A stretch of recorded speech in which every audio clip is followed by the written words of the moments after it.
कह रहे हैं संसार चक्र में पड़े हुए मनुष्य के लिए एकमात्र साधन है भगवान श्री हरि के चरणों की भक्ति। इसके अतिरिक्त और कोई सिवा पंथा नहीं है। सिवा हमारे कल्याण, पंथा माने मार्ग, और कोई कल्याण का मार्ग नहीं है। एकमात्र भगवान वही हरि है, वही हर है। उन्हीं की भक्ति के द्वारा ही हम अपना संसार चक्र से उद्धार कर सकते हैं। जो रोज सत्संग सुनते हैं, जो रोज भगवान की चर्चा सुनते हैं, कानों में भर भर कर भगवान के नाम गुण लीला रूप का पान करते हैं अमृत का, उनके हृदय से विषैला विष भोगों का उतर जाता है, हृदय शुद्ध हो जाता है। और जहां हृदय शुद्ध हुआ तो भगवान यही हृदय में प्रकाशित हो जाते हैं। अगर कहीं तुम्हें संत समागम मिले, प्रश्न करने का अवसर मिले, तो भगवान के संबंध में प्रश्न करो, भगवत प्राप्ति के संबंध में प्रश्न करो, संसार से मुक्त होने के लिए प्रश्न करो। ये इधर उधर के प्रश्न नहीं। देखो, बड़ा कीमती समय संतों का है। यदि एक बार वो तुम्हें समय देते हैं तो ऐसा बनाओ कि वो एक बार तुम्हारे अनंत जन्मों की बिगड़ी बना दे। यदि श्री कृष्ण के संबंध में प्रश्न किया जाए तो प्रश्नकर्ता और उत्तरकर्ता दोनों पावन हो जाते हैं। वक्तारम प्रक्षकम श्रोतस तत्पाद सलिलम यथा। बोले भगवान के विषय में प्रश्नकर्ता, उत्तर देने वाला और सुनने वाला तीनों पावन हो जाते हैं, जैसे भगवान का चरणामृत सभी को पावन करता है। भगवान श्री कृष्ण का गुणानुवाद समस्त अमंगलों का नाश करने वाला है। यह है सही अमंगलों का नाश करने की बात। अगर आप भगवत चर्चा करते, जैसे एक दिन नरकों का वर्णन किया कि उस ऐसे ऐसे वाले नरक जाते हैं, तो बहुत लोगों ने प्रार्थना की कि उपाय भी तो बताओ कैसे बचे। ये 38 के 38 सब हमें पाए जाते हैं। कोई कह रहा था 10 हैं, कोई कह रहा था 5 है। बड़ी घबराहट हो रही क्योंकि आपकी बात पे विश्वास है, इसका मतलब टिकट बन गई नरक की हमारी, जाना पड़ेगा। तो जल्दी उपाय बता दो नरक से कैसे हटे। तो यस उत्तम श्लोक भगवान श्री कृष्ण संगीयते, यदि उनका गान किया जाए, जैसे भागवत ले लो और 10वें स्कंद पढ़ डालो हिंदी से ही, तुम्हें संस्कृत नहीं आता है। 10वें स्कंद के रोज 2 अध्याय पाठ कीजिए। अगर थोड़ा संस्कृत आती, गोपाल शास्त्र नाम का पाठ कर लीजिए और 1 घंटा नाम कीर्तन कीजिए, राधा राधा राधा, लिख लो, नरक नहीं जाओगे। इसका मतलब ये नहीं कि साफा बांध के नरक जाने वाले काम शुरू कर दो फिर और नरक जाओगे। अबलो नसानी अबना नसई हो भाई, जो गलती हो गई उसके मिटाने के लिए दवा है, और गलत करवाने के लिए थोड़ी दवा है। परहेज करो, सदगुरु वैद्य वचन विश्वासा संयम यह न विषय कयासा। संत सदगुरुदेव जो परहेज बता रहे कि ये अब मत करना और ये नाम रूपी दवा खाओ, तो निश्चित भवरोग नष्ट हो जाएगा। ये बात है। अमंगल अशुभ प्रारब्ध नष्ट करने की सामर्थ्य किसमें? भगवान की चर्चा में, भगवान की लीला कथा में, भगवान के नाम गुणगान में। ये बिल्कुल संशय रहित बात है, बिल्कुल संशय रहित बात। नित्य निरंतर जो भगवान का नाम जप करते हैं, लीला गुणानुवाद करते हो, जगत मंगल करने वाले होते हैं। ध्यान दीजिए, ये नामधेयम म्रियमाण आतुरा, जो मरने जा रहा हो, चाहे पशु हो, पक्षी हो, मनुष्य हो, कोई हो, यदि वो नाम नहीं ले पा रहा तो आप सुना दो भाई। इतनी कृपा कर दे उस जीव के ऊपर तो तुम्हें बहुत बड़ा पुण्य होगा।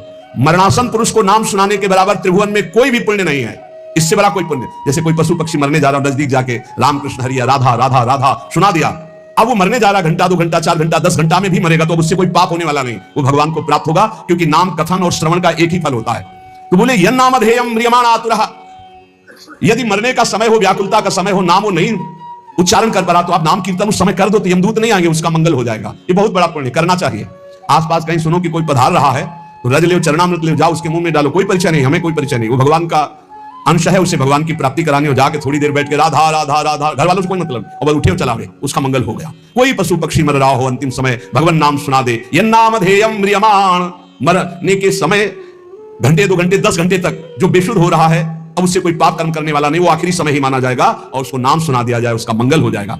कोई बड़ी आतुरता में या गिरते समय या फिसलते समय या विवश होकर उच्चारण कर ले राधा राधा हरि हरि, तो कहते सारे कर्म बंधन उसके नष्ट हो जाते हैं। विमुक्त कर्मार्गलम उत्तमाम गतिम, वो उत्तम भगवत गति को प्राप्त हो जाएगा। पर हाय रे कलयुग, कितना चिल्ला चिल्ला के कहा जा रहा है, फिर भी लोगों की नाम में रति नहीं हो रही, नाम आराधना से विमुख हो रहे हैं, भगवत आराधना से विमुख हो रहे हैं। कलयुग में बड़े दोष हैं।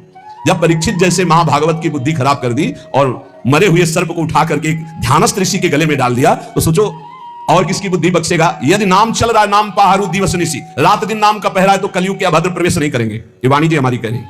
बोले जिते विनायक शुभ अशुभ विघ्न करे नहीं कोई, विघ्न करे नहीं कोई, डरे कलिकाल कष्ट भय, डरे कलिकाल कष्ट भय, हरे सकल संताप हरसि हरि नाम जपत जय। यदि नाम चल रहा है तो कलयुग का कोई प्रभाव नहीं होगा। कलयुग के बहुत दोष हैं, ये हर वस्तु को दूषित कर रहा है, हर विचार को दूषित कर रहा है। सब दोषों का मूल अंतःकरण का अपवित्र हो जाना है। परंतु सर्वान हरति चित्तस्थो भगवान पुरुषोत्तमः, जब कोई नाम जब करने लगता है तो भगवान हृदय में बैठकर कलयुग के सारे दोषों का नाश कर देते हैं। जो भगवान के गुणों का, भगवान की रूप की महिमा का, लीला का, नाम का, धाम का कीर्तन करता है, गायन करता है, श्रवण करता है, भगवान की सेवा करता है, भगवान उसके हृदय में विराजमान होकर प्रकट, और 1-2 जन्म के पापों की बात क्या, हजारों जन्मों के पापों के ढेर भस्म कर देते हैं। जैसे सोने को अग्नि में डाल दो तो उसका मल नष्ट हो जाता है, चमकने लगता है। ऐसे ही भगवान साधकों के हृदय में जब सुमिरन किया जाता है निरंतर, तो भगवान हृदय में प्रकाशित होकर अविद्या को भस्म कर देते हैं, अशुभों को भस्म कर देते हैं, दिव्य ज्ञान प्रकाशित हो जाता है। नाम जप, लीला कथन, लीला श्रवण, ये बहुत जोर की बात है। विद्या, तपस्या, प्राणायाम, समस्त प्राणियों के प्रति मित्र भाव, तीर्थ स्नान, व्रत, दान और भी साधन, ये अंतःकरण को पवित्र करने वाले हैं, पर वैसी शुद्धि नहीं होती जैसी भगवान के स्मरण से होती है। इसीलिए कहते हैं नाम जप करो, क्योंकि नाम जप स्मरण से भगवान हृदय में प्रकाशित होते हैं। तो जहां भगवान हृदय में प्रकाशित होते, जैसे सूर्योदय होने पर अंधकार खत्म, ऐसे भगवान के प्रकाशित होने पर अज्ञान नष्ट हो जाता है। मृत्यु नजदीक है, मृत्यु के निकट पहुंच रहे हैं हम सब, क्रम से क्रम आता चला जा रहा है समय। बस जैसे जैसे संकेत मिलते जाते लोग भयभीत होते। भयभीत नहीं होने की बात है, कमर कसो, डट के अपना काम बना लो, जितनी श्वासें। जैसे एक सूचना मिली कि कैंसर हो गया, सूचना मिली अब आपका दिल फेल होने वाला है, कोई भयानक रोग, अब घबराने की जरूरत नहीं। राधा राधा राधा राधा, अब तो चलना है श्री को। घबराने से मृत्यु हमारा कोई रोग थोड़ी मिटा देगी, हमारा कोई मृत्यु का भाव रूप थोड़ी जाएगा, तो मरना ही पड़ेगा। तो राधा राधा राधा, अमर हो जाओगे। मृत्यु के निकट जो लोग पहुंच रहे हैं, एक ही काम है, नाम जप, भगवान का स्मरण। मान लो हम सब निकट जा रहे हैं मृत्यु के, बिल्कुल निकट जा रहे हैं। 50 वर्ष निकल गए, ऐसे लगे कि कल निकल गए। ये वर्ष के वर्ष ऐसे निकल जाते, लगता नहीं कि वर्ष निकल गए। कैसा माया मनोरंजन में फंसा है। जिसका मृत्यु का निकट समय आ रहा है, उसको चाहिए नाम में वृत्ति लगा दे, सब छोड़ो, राधा राधा राधा राधा। तो बोले हमारा तो अभी जवान है, अगर गर्भ में मृत्यु आ जाती है, शिशु अवस्था में आ जाती है, जवान अवस्था में आ जाती है, हर समय नाम जप करो। सबके परम आश्रय जब भगवान का नाम लिया जाता है और नाम लेते हुए शरीर छूटता है, तो भगवान की प्राप्ति होती है। अंतिम मति सो गति है। राधा तो किशोरी जो मिल जाएंगी पक्का, नारायण बोला तो पक्का नारायण मिल गए। कलयुग में बहुत दोष हैं, परंतु इसमें एक सबसे बड़ा गुण है, भगवान के नाम संकीर्तन से जो लाभ मिलता है वो किसी साधना से नहीं मिलता। गुण कीर्तन, नाम कीर्तन, जैसे अपने लोग बैठकर खूब कीर्तन करते हैं विविध ध्वनियों में और प्रभु के जस गाते हैं, सुधा निधि 42 लीला 84 जी। सतयुग में ध्यान करने से, त्रेता में बड़े बड़े यज्ञों से, द्वापर में विधि पूर्वक पूजा सेवा से जो फल मिलता था, कलयुग में केवल नाम कीर्तन से, नाम जप से प्राप्त हो जाता है। कलयुग का विशेष कृपा प्रसाद है। जो लोग सहज में सरलता पूर्वक इस संसार समुद्र से मुक्त होना चाहते हैं, भगवान सुखदेव जी कह रहे हैं, जो लोग अनेक प्रकार के पाप कर्म कर चुके हैं और उस दुख दावानल से दग्ध होने वाले हैं, उनको बचना है तो एक उपाय है, भगवान का नाम जप करो, भगवान की लीला कथा सुनो। लीला कथा रस निसेवण मंत्रेण, भगवान की लीला कथा सुनने के सिवा, नाम जप के सिवा और कोई सहारा नहीं इस कलयुग में। सब साधन चौपट कर देता है कलयुग। एकमात्र परम पवित्र नाम और भगवान की लीला कथा, इसी से सब प्राप्त कर लो, सहज सरल भाव से भगवान की प्राप्ति।